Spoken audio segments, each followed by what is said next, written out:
Maintenant, nous voulons tout simplement créer du contenu grâce à l'intelligence artificielle. La première possibilité de créer du contenu, c'est de créer article par article.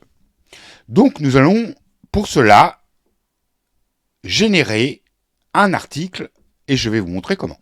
Donc deux possibilités, soit vous cliquez à partir du dashboard sur créer du contenu sur le bouton vert, ou alors vous allez tout simplement dans article individuel à gauche. Donc cliquons sur créer du contenu. Nous avons ici sur une première page. Comprenez bien que Perroquet génère des articles de très haute qualité. Pour obtenir cette très haute qualité, eh bien, vous allez devoir remplir un certain nombre de données. Ce sont ces données-là qui vont permettre d'avoir le meilleur article tel que vous le souhaitez. C'est un petit peu comme si vous aviez votre rédacteur et puis que vous lui donniez un brief. Vous allez le guider. Ce n'est pas du full automatique parce qu'on sait aujourd'hui que le full automatique ne fonctionne pas. Donc, on a quelque chose de beaucoup plus élaboré et je vais vous montrer comment. Donc, la première des choses à faire, c'est d'entrer évidemment une requête, la requête que vous visez. On va par exemple, ici, entrer une requête telle que, tout simplement par exemple, punaise de lit. C'est quelque chose d'actualité. Ici, nous avons une deuxième case à remplir, c'est dans quel site nous allons envoyer cet article. Ici, nous allons par exemple envoyer sur le site Fabi que nous avons précédemment rempli.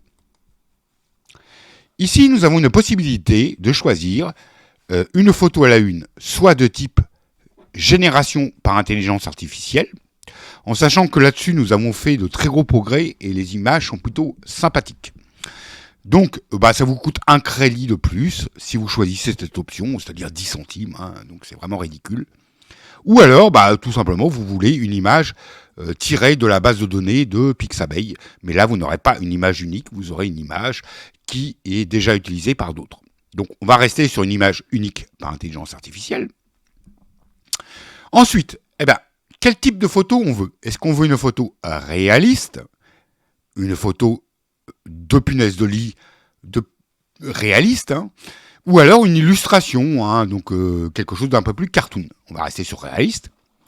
Ensuite, alors il faut savoir que la génération de la photo se fait à partir du titre. Mais des fois, c'est pas totalement ce que l'on souhaite. Donc on peut le préciser. Soit on laisse vide, et dans ce cas-là, pas de problème.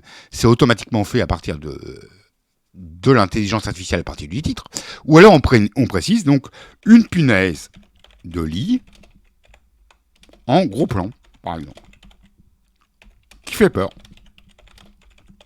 Voilà. Ensuite, nous avons le moteur de rédaction. Donc vous le savez, on utilise OpenAI pour la génération textuelle du contenu. Donc deux possibilités, soit vous avez GPT-4, soit vous avez GPT 3.5. Il s'agit d'un problème de coût et de qualité dans cette donnée. Donc GPT-4, c'est la meilleure qualité, elle vous en coûtera 1,50€ par article. Mais vous pouvez choisir GPT 3.5 si vous avez un site qui ne nécessite pas de très haute qualité. Dans ce cas-là, vous pouvez passer sur GPT 3.5 et dans ce cas-là, l'article ne va vous coûter que 30 centimes. À vous de voir, à vous de faire des tests sur cette partie-là et de ce que vous recherchez réellement comme type de contenu. Ici, on va rester sur la meilleure, c'est-à-dire GPT-4. Ensuite, nous avons type de plan. Alors, il faut bien que vous compreniez qu'aujourd'hui, c'est l'essentiel, c'est l'essence même du SEO, c'est d'avoir un bon plan. Voilà. Donc, on a deux possibilités. Soit vous êtes un rédacteur très expérimenté, vous connaissez votre sujet et donc vous avez déjà votre plan dans la tête. Dans ce cas-là, vous allez prendre plan manuel. Ou alors, vous utilisez, vous laissez plan assisté et dans ce cas-là, nous, on va aller scraper la SERP sur les 3 premiers et on va, à partir de là, créer le meilleur plan qui rank, tout simplement, à partir de ces 3-là. Et on va vous proposer ce plan. Ensuite, nous avons des options d'enrichissement de l'article. Parce que là, c'est pareil, le but, c'est vraiment de faire un article original, quelque chose qui vous correspond. Donc, on a aujourd'hui 2 possibilités d'ajout. C'est-à-dire qu'on peut ajouter une FAQ au format microdata, donc on peut la cocher. Et on peut également ajouter des sources qui sont celles qu'OpenAI aura utilisées pour générer son article. En sachant que ici, nous n'aurons pas les liens vers ces articles, mais juste en citation. Voilà. Donc ici, on ajoute fac source où on retire. Ici, on veut uniquement les sources. Par exemple, sur les punaises de lit. Voilà. Ensuite, très important, qu'est-ce que vous voulez viser? Est-ce que vous voulez du search? Est-ce que vous êtes sur du local? Ici, on a pris punaises de lit, ce n'est pas le cas. Mais on pourrait avoir, par exemple, comment se débarrasser des punaises de lit à Bordeaux. Là, ça serait du local. Et dans ce cas-là, si on choisit local, on pourra même mettre des artisans du coin. Ici, on va rester sur le search. On peut avoir aussi du discover, si on veut quelque chose de vraiment punchy, putaclic, au niveau du titre, etc. Ensuite, on a le type réécriture. Là, au lieu de rentrer la requête, on rentrera une URL, je vous montrerai après. Et dans ce cas-là, tout simplement, on va réécrire l'article qui est déjà existant. Et en fait, ensuite, on a le résumé SERP, qui est notre top algo, et où là, on va effectivement prendre exactement les meilleurs de la SERP. On va prendre même leur contenu. On va utiliser leurs informations pour pouvoir avoir de la donnée à donner en intelligence artificielle. Et ça, c'est très intéressant parce que, comme vous le savez, OpenAI est bloqué à fin 2021. Il n'a pas les nouvelles informations disponibles sur le web, ce qui s'est passé depuis. Donc, on va choisir ça. On va choisir Résume SERP pour avoir vraiment l'actualité, puisque punaise de lit, c'est quelque chose d'un peu actualité. Ici, on a les options locales. C'est uniquement si on a choisi l'option locale. Donc, je vais vous faire une deuxième démonstration après sur le local. Donc, pour l'instant, on s'en occupe pas. Et enfin, la langue de sortie. On veut quoi? On veut dans quelle langue? On va rester sur du français, mais on a plein d'autres options. On peut sortir notre contenu dans une bonne dizaine de langues différentes. Donc, on choisit French et on clique sur Valider. Ici, on va avoir une petite moulination. On va aller scraper en fait Google, etc. avant de vous proposer une deuxième page. On se retrouve de suite. Après 2 minutes de moulinage, d'exploration des SERP, d'exploration des sites, nous avons la deuxième page qui est la page récapitulative de la SERP et de l'orientation que vous voulez pour votre article. Donc, la première des choses que vous pouvez modifier, c'est le titre. Ici, nous avons le titre que nous avons rentré, c'est-à-dire punaise de lit. Mais on peut en choisir d'autres. Et il y a d'autres propositions qui vous sont faites. Vous cliquez, et par exemple, on peut choisir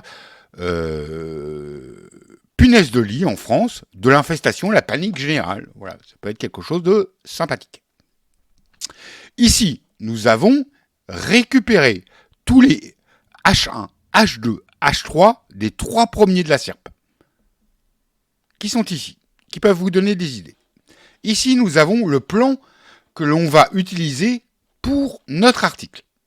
Donc, on vous a fait un petit peu un mix de tout ça, en réécrivant, en prenant vraiment les informations, et c'est ça la force de Perroquet, en fait.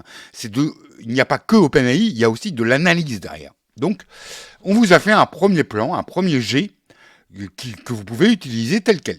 Mais vous pouvez aussi rajouter ou modifier ce plan. Par exemple, qu'est-ce qu'une punaise de lit? Définition et description de l'insecte. On pourrait mettre, par exemple, changer de la punaise de lit. Comme on veut. On peut aussi vouloir rajouter ou modifier à partir de ce qu'est la SERP. Par exemple, où se logent les punaises de lit? On va vouloir un H2 avec où se logent les punaises de lit. On l'a là. Hop, on fait un glisse-coller, On les met où on veut, voilà. CTRL-C, CTRL-V. Et voilà. Ici, on a une petite puce, donc on va l'enlever. Ça sert à rien, voilà. Donc, on aurait un plan, voilà, qu'on définit comme nous, où se lèchent les punaises de lit. On peut même avoir peut-être des H3, punaises de lit, tout savoir. Hop.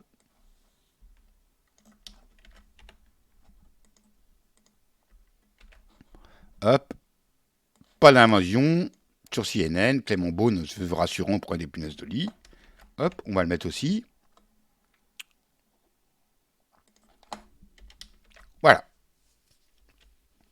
Donc, une fois qu'on a préparé notre plan, on a aussi la possibilité de réécrire ces H1, H2 et H3 pour avoir quelque chose de différent. Mais on peut les garder tels quels. À vous de voir. Vous pouvez cocher ou décocher cette case. Ensuite, nous avons des réglages experts. Alors, les réglages experts, c'est quoi? Eh bien, nous avons dedans les informations utilisées. Eh bien, comprenez bien qu'ici, nous avons récupéré de la data à partir des SERP. Et voilà, nous avons quelque chose de nouveau. La France est confrontée à une infestation de punaises de lit dans les lieux publics, la presse internationale s'intéresse au sujet, etc., etc. Mais vous pouvez même en rajouter. Vous êtes expert, vous avez, par exemple, Clément Beaune et optimiste. On peut rentrer ça. Voilà. Et on rentre n'importe quelle information en plus que l'on souhaite. Mais on en a déjà là beaucoup, et qui sont vraiment d'actualité. Ensuite, on peut régler la fréquence, la présence et la température. Alors, ce sont les données en fait qu'utilise OpenAI. Donc la fréquence et la présence, ce qui va vous permettre de régler bien un petit peu la variété au niveau du vocabulaire. Nous, on a déjà pris et réglé ça de manière optimale, que l'on pense, selon nos tests. Mais vous pouvez les modifier. Si vous voulez quelque chose de plus original, et bien vous augmentez les valeurs, vous faites des tests, en sachant que, attention quand même, si vous augmentez trop la fréquence et la présence, vous risquez de vous retrouver avec un texte qui manque de vocabulaire, où il manque des mots et où ça ne correspond plus tout simplement à la langue française. Et puis, vous avez évidemment la température, vous connaissez la température, c'est simplement l'imagination de OpenAI, qu'est-ce qu'il va vous dire ou pas de plus original que l'autre. Voilà, donc ça, vous pouvez le régler. Si vous voulez quelque chose de très peu original, vous le mettez à 0. Si vous voulez quelque chose de très original, vous le montez à 1. Voilà. Ensuite, vous avez expression et exclure. Eh bien, tout simplement, les expressions et exclure, c'est la possibilité d'enlever des footprints. Par exemple, on le sait, il est important que... Voilà, je ne veux pas, il est important que, dans mon texte. Donc, je le précise ici. En sachant que, évidemment, on va essayer de faire au mieux. Il n'est pas obligatoire qu'il n'y en ait pas, mais on va essayer de les limiter. Voilà. Donc, on met « il est important que ». D'autres footprints peuvent être reconnus, comme par exemple, cependant. Voilà. Cependant, il le met souvent, donc on veut le retirer. Voilà. Donc, c'est des choses qui permettent d'exclure les footprints. Ensuite, vous avez la possibilité de régler votre style de rédaction. Bah oui, parce que chaque article doit être original. Votre site, à qui il s'adresse? C'est ça qui est important. Donc, votre rédacteur, c'est qui? C'est un expert, c'est un professeur, c'est un élève, c'est une ménagère de 45 ans. Vous avez plein d'options pour régler ici. On va rester sur expert. Ensuite, le type de rédaction. Ici, on est sur un article de blog, mais on pourra avoir un test produit si on est un e-commerce. Donc, on peut mettre un test produit. On peut avoir un article scientifique si on a quelque chose de plus poussé. Voilà. Un devoir scolaire. Voilà, vous êtes un élève, vous voulez avoir un devoir scolaire, vous pouvez le mettre. Bon. Donc, c'est le type de rédaction, on va rester sur un article de blog. Et puis aussi, l'intention du lecteur. Qu'est-ce que veut le lecteur? Et on sait qu'aujourd'hui, dans la SERP, il est très important d'analyser l'intention. Donc ici, on est sur obtenir des informations, un peu l'intention informationnelle, mais on peut aussi acheter un produit, avoir des avis, faire un choix, obtenir des réponses ou avoir des sources. Voilà, à vous de régler ça. On va rester sur obtenir des informations. Donc là, je pense qu'on a un peu tout réglé ce qu'on voulait. On a fait notre plan, on a fait nos réglages, donc on lance la génération. Et c'est parti, la rédaction sera prête dans 3 minutes. On se retrouve. Donc, on a notre résultat. Eh bien, regardez. Alors déjà la photo. Une punaise de lit qui fait peur. Bah ouais, on est à plein dedans. Hein. En gros plan, elle est en gros plan. Et elle fait assez peur. Donc, c'est nickel au niveau de la photo. Ensuite, sur l'article. Donc, nous avons ici notre titre et notre nombre de mots. Vous voyez un peu, on a rédigé quand même un article de 1696 mots sur ce sujet. On est bien au-delà de ce que le Playground ou ChatGPT serait capable de rédiger tout seul. Alors, on peut, à partir de là, le modifier, etc. Mais ça fera appel à d'autres vidéos. Donc voilà, je vous laisse et puis on revient sur d'autres vidéos pour vous donner d'autres précisions sur la génération de contenu.